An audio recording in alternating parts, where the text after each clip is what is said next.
Ada yang bikin konser tapi bukan I.O. Ada yang meminta donasi tapi bukan yayasan.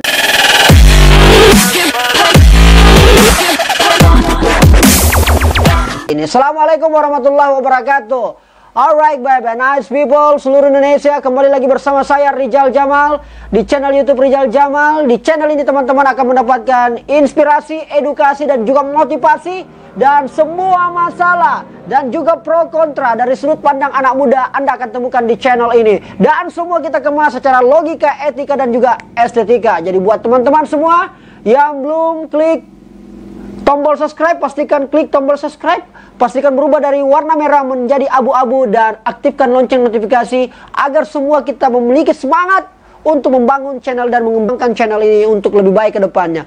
Baik, kali ini kita akan membahas isu mengenai yang saya sudah sampaikan di awal soal konser, dan ini diselenggarakan oleh Badan Pembinaan Ideologi Pancasila (BPIB) bekerja sama dengan MPR RI dan juga bekerja sama dengan BNPB, Badan Nasional Penanggulangan Bencana, ya, gugus COVID-19. Saya cukup menyayangkan, dan ini menjadi trending di Twitter, ya, dan luar biasa. Saya sebenarnya tidak mengetahui acara ini, bahkan saya bisa mengatakan bahwa saya kecolongan dengan adanya acara ini. Dan saya diinformasikan oleh teman-teman melalui Instagram dia Rizal System dan juga beberapa komentar-komentar yang ada di YouTube. Dan katanya, "Bang, nggak bahas konser bang, ini gini-gini bang." Saya nggak tahu konser apa yang terjadi. Setahu saya konser yang kemarin yang dibuat oleh kakak Mata Najwa bersama teman-teman Narasot TV. Namun ternyata ada konser yang diselenggarakan oleh negara, yang diselenggarakan oleh pemerintah. Dan luar biasa, ini cukup banyak menuai kritikan dan polemik juga. Di saat kemudian masyarakat banyak berjuang atau banyak berdiam diri di rumah selama 3 bulan. Dan kemudian pemerintah, saya kurang tahu apa motivasi idenya, apa yang kemudian menggerakkan itu, atau apa mungkin yang menginspirasi itu, kemudian diselenggarakan konser itu. Bagi saya kenapa ini aneh, pertama adalah ini negara yang menyelenggarakan. Ini negara loh. Negara yang, tidak usahlah pikir dulu konser. Penyaluran BLT saja kepada masyarakat bagian bawah itu masih semrawut, kacau balau. Itu pun belum lagi persoalan metodologi ataupun mekanisme pembagiannya. Orang berdesak-desakan antri. Bahkan ada di salah satu berita itu membawa balita dan itu tidak menggunakan masker. Orang berdempet-dempetan untuk mendapatkan 600.000 bantuan langsung tunai. Belum lagi datanya, data BLT itu masih menggunakan data tahun 2014. Keluhan status di Facebook yang saya lihat beberapa anggota parlemen, itulah yang membuat kacau balau karena kemudian banyak orang protes. Datanya 2014 yang kemudian waktu itu mungkin rumahnya masih belum dikatakan sebagai rumah yang orang mampu, dan ketika 2020 itu diberikan karena datanya masih seperti itu.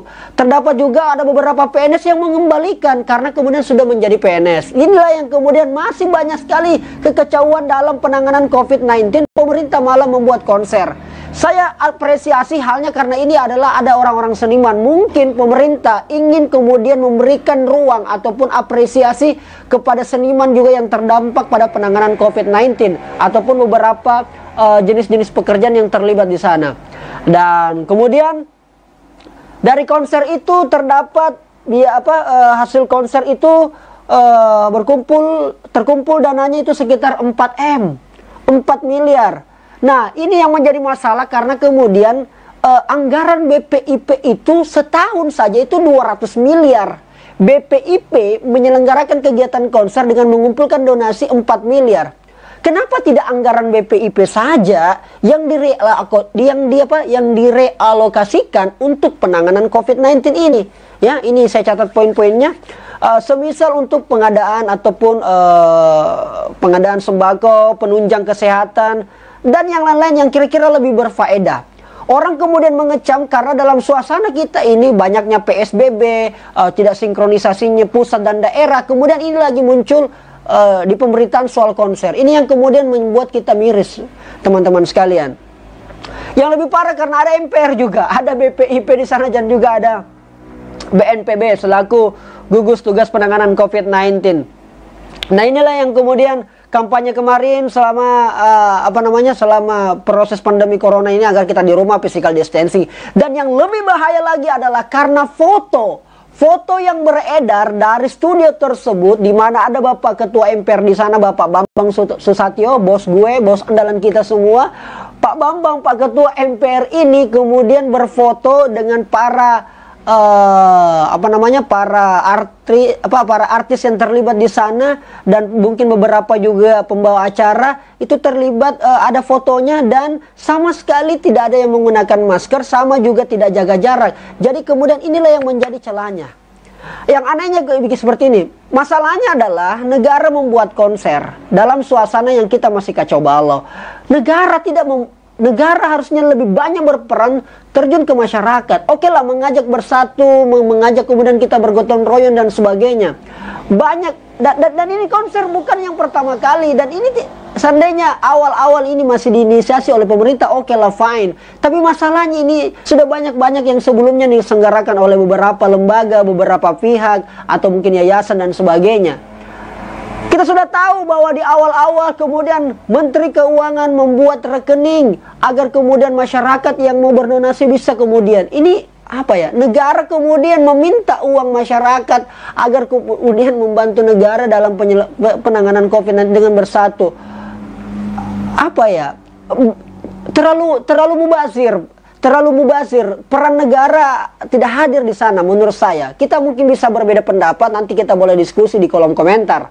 Terus yang selanjutnya adalah selain dibuatkan rekening, yang kemudian juga ada hasil donasi. Ini donasinya 4M gitu, hasil yang terkumpul, dan motor Pak Presiden, motor listriknya laku 2,5M yang dibeli oleh salah satu pengusaha di Jambi. Inilah yang kemudian menjadi keresahan dan kegelisahan kita semua. Semoga ini tidak membuat kita patah semangat ya. Kurang lebih kita menghujung bulan Ramadan. Saya berharap kemudian kita semuanya lebih kompak, lebih patuh, dan lebih taat lagi.